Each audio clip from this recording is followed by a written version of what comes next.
Electronics is a science that applies these tubes to the service of man, to the speeding of production, to the winning of the war.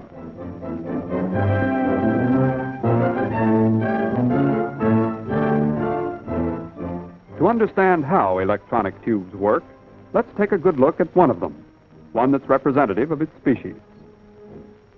This is a diode, a typical two-element electronic tube. Let's get inside it. In fundamental operation, it resembles an ordinary single-pole switch, a switch that can connect, for instance, this battery and its motor load. One power lead comes to the anode, the other lead goes to the cathode. When this switch is open, the contacts are insulated from each other by a vacuum, or by some inert gas inserted into an evacuated tube under low pressure. To close this switch electronically, all we need do is heat the cathode and give the anode a positive potential. Then here's what happens. As electrons are emitted from the surface of the heated cathode, being negatively charged, they fly at tremendous speed to the anode. In this way, a current-carrying path is formed, which closes our electronic switch and permits our motor to operate. You'll notice, by the way, that the direction of electron flow is contrary to the orthodox concept of current flow from plus to minus. Now, at this point, you may ask, if an electronic tube is basically just a form of switch, why is electronics hailed today as the technique of a new engineering era? To answer that question, let's review 6 of the basic things that we can do with this new kind of switch. In the first place, we can rectify current with it, converting AC to DC. We can do this merely by connecting an electronic tube in series with an AC circuit. As you study this circuit diagram, note that only each positive half wave of AC voltage will now produce a current. When the anode is negative, the electrons are repelled and no current flows. In other words, because only the cathode can emit electrons, we have here what amounts to a one-way street. We can visualize the result of the tube's rectifying action with the aid of these 2 oscilloscopes. The one on the left shows alternating current coming in.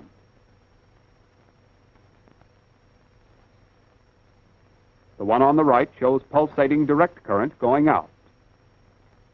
The applications of this basic rectifying principle are many and important. Here's one of them, changing AC to DC on the nation's electrified transportation systems. Here's another, rectification for electroplating operations of all kinds, operations possible only with direct current. Still another example, furnishing DC in steel mills for the driving of variable speed motors, such as the one controlling this giant ladle, or the ones driving steel conveyors with such precise control of speeds that danger of buckling and tearing and consequent mill damage is eliminated. Electronic rectification is also helping to build American air power by making available record-breaking quantities of aluminum for plane construction. From Arkansas mud to American air power involves a complicated conversion of material. Before pure aluminum can be extracted from this bauxite ore, direct current must be applied in a vital reduction process. To obtain that direct current from AC transmission lines, the ignitron rectifier is used. This Westinghouse electronic development changes vast quantities of AC to DC with higher efficiency than any similar type of conversion equipment. Today, it's the main source of current supply for the nation's great aluminum industry, an industry that has achieved a miraculous expansion to meet the demands of a world at war. Magnesium from seawater is another achievement of industry under the stress of war. Ignitrons used in the extraction process speed up the delivering of incendiary and demolition bombs to the centers of Axis production.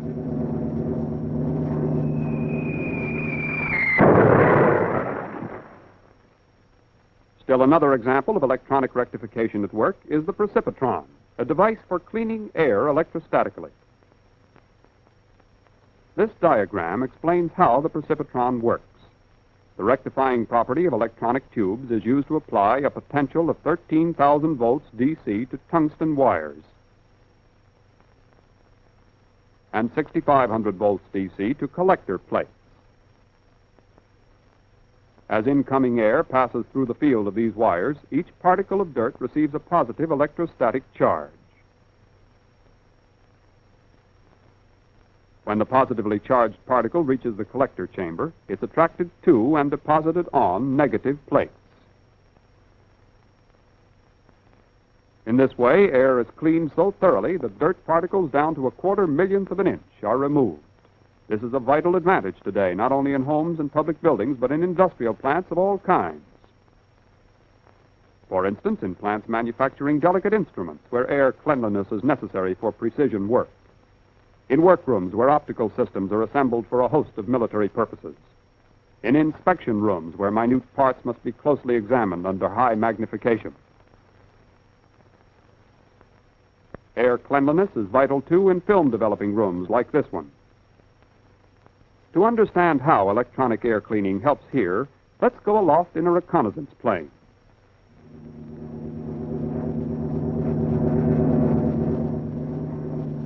Click.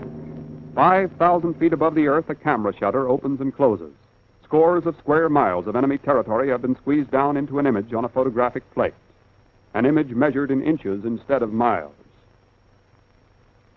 On this photograph, a city might be covered by a tip of a finger.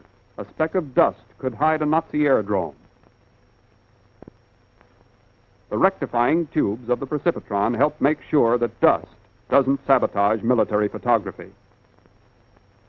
Now, so far in this film, we've discussed only one of the basic things we can do with the electronic tube.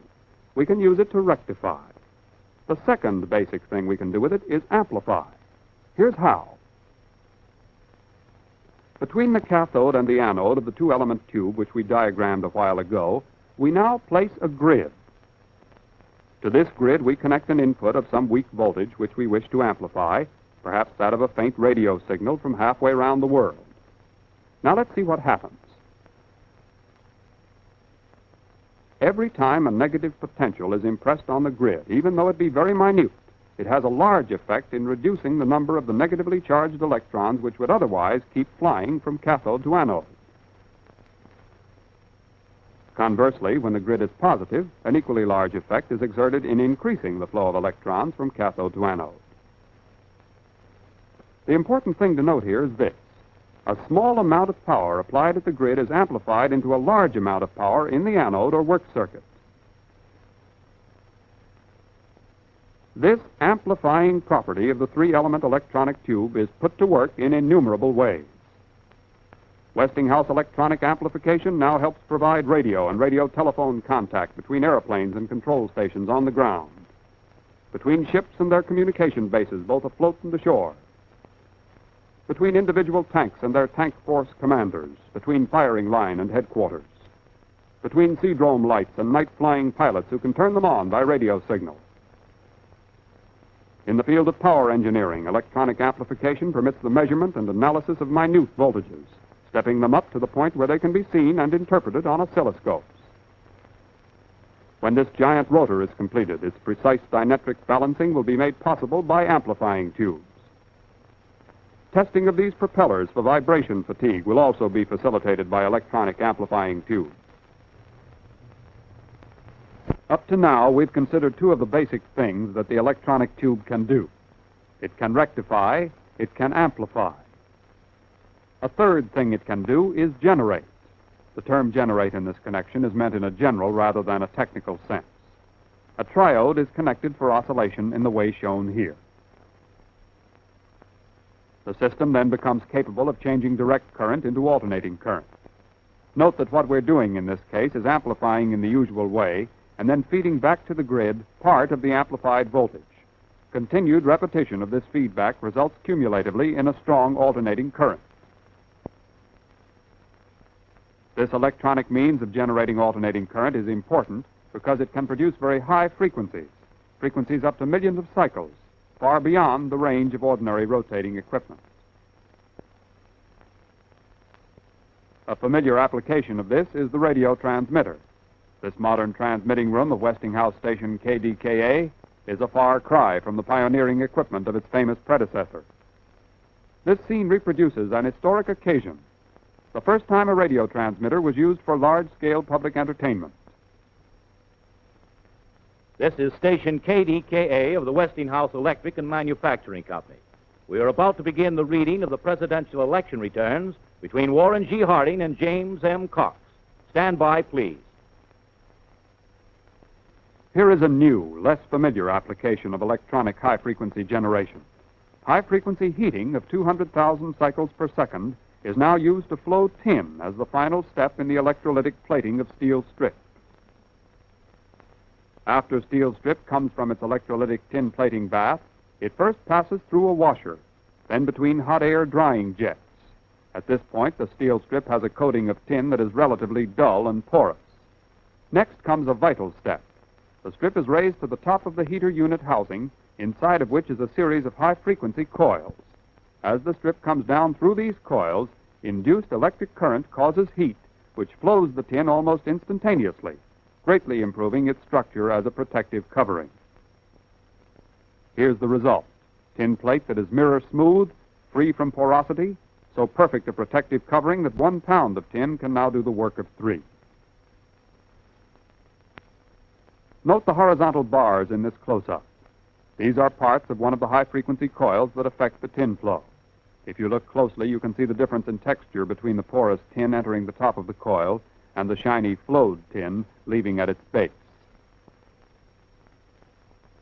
And these are the tubes that generate the high-frequency current which makes the entire process possible.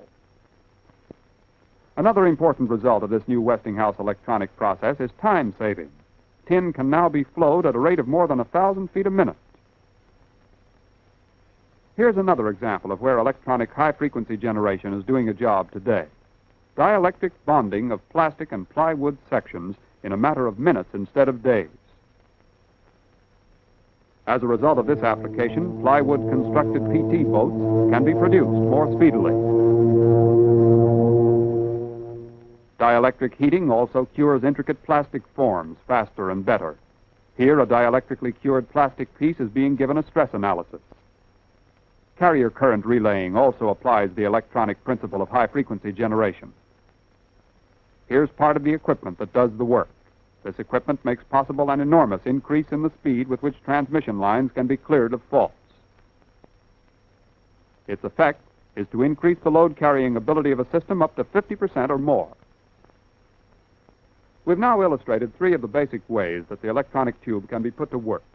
It rectifies, it amplifies, it generates. And here's a 4th thing it does. It controls. This diagram illustrates one of the principal mechanisms of electronic control. We use the grid here not to amplify a weak signal, but to control the flow of power to a machine. To do this, we connect the control circuit in such a way that it becomes a function of temperature, speed, time, or any other variable. As a result, grid potential is varied, and the work circuit is automatically closed, modified, or opened. And we can do all this with split-second timing and incomparable precision. Take, for instance, this electronically controlled spot welder. Without sound, without friction, without flame, electronic control on this equipment makes and breaks contact with split-second timing. Seam welding, too, is electronically controlled. As a result, plane parts today are being literally sewn together with electric current as thread. But welding, of course, represents only one opportunity for electronic control. Automatic stepless regulation of motor speeds is another application. Without the smooth acceleration which such control makes possible, delicate materials, such as the capacitor windings being handled here, might be broken under the shock of starting and abrupt speed changes. Now for still another basic thing that the electronic tube can do. It can also serve as a bridge to transform light into electric current. Here's how. We replace the ordinary heat-activated cathode of a 2-element electronic tube with one made of photosensitive material. Light can now replace heat as the stimulator of electronic emission. The stronger the light, the greater the electronic emission. and consequently, with the aid of an amplifier, the more power flowing through the work circuit. This is important because it means that photoelectric tubes can function as light relays and so be given an almost infinite variety of jobs to do. Scanning the soundtrack of the talking motion picture film you're listening to right now is one of them. Another is the television camera. The iconoscope used in this camera is merely a special form of electronic tube. Product and process control is still another application. In this plant, a phototroller automatically stops a conveyor belt every time a lightning arrestor comes to its point of inspection. Here, a Westinghouse electronic eye inside the metal housing spots pinholes in metal strip as it comes from the rolls, automatically operating a relay that rejects defective sections, dropping them out of the production line without a moment's loss of working time. One of the most important basic things that the electronic tube can do remains yet to be listed. Besides transforming light into electric current, it can also transform electric current into light. The cathode ray tube is an application of this property. Through the aid of this tube, an electron beam is able to recreate an original image on the screen of a television receiving set. The electronic X-ray tube indirectly also transforms electric current into light, and by its effect on photographic plate, into light images. Here's how an X-ray tube works. A high potential ranging up to 300,000 volts or more is applied between the anode and cathode. Electrons are emitted by a focusing cathode. Due to the extremely high voltage, the electrons hit the anode with tremendous impact and cause the emission of waves of exceptionally high frequency. These high-frequency waves do three useful things: penetrate, excite fluorescence, or affect photographic plates. As a result, doctors can now study human internal organs by means of the fluoroscope. Or by means of radiography, they can photograph them. Industrial X-ray today is also playing a vital role, detecting porosities and fissures in welded metal seams, examining heavy castings for invisible internal weaknesses. But X-ray isn't the only example of electronic usefulness in the conversion of current into light. The whole field of modern fluorescent lighting represents another application. So does the field of ultraviolet radiation. Harmless-looking tubes like this one have a deadly effect on bacteria and other forms of microscopic life. In this demonstration, Parmesia rather than bacteria are about to be subjected to Sterilamp rays. Notice what happens. The Sterilamp today is becoming increasingly important, both as a servant of public health and as a device for the preservation of perishable goods. So many and so varied are the applications of electronics that a single film like this can mention only 1 in 1,000. We haven't even mentioned, for instance, radar, the electronic development that helped save Britain during the decisive weeks of the German aerial blitz. Here's what happened. Ultra-high frequency waves were broadcast into the skies from English defense stations.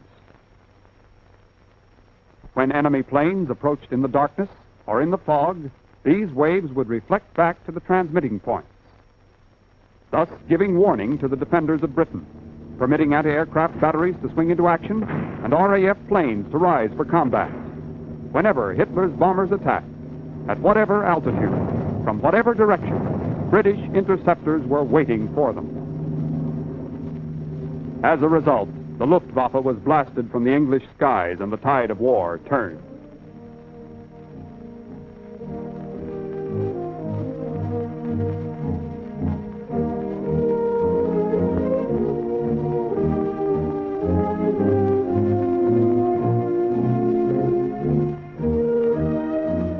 Yes, the electronic tube, in essence, is only a switch. But what a switch! It rectifies, amplifies, generates, controls, transforms light into electricity and back into light again.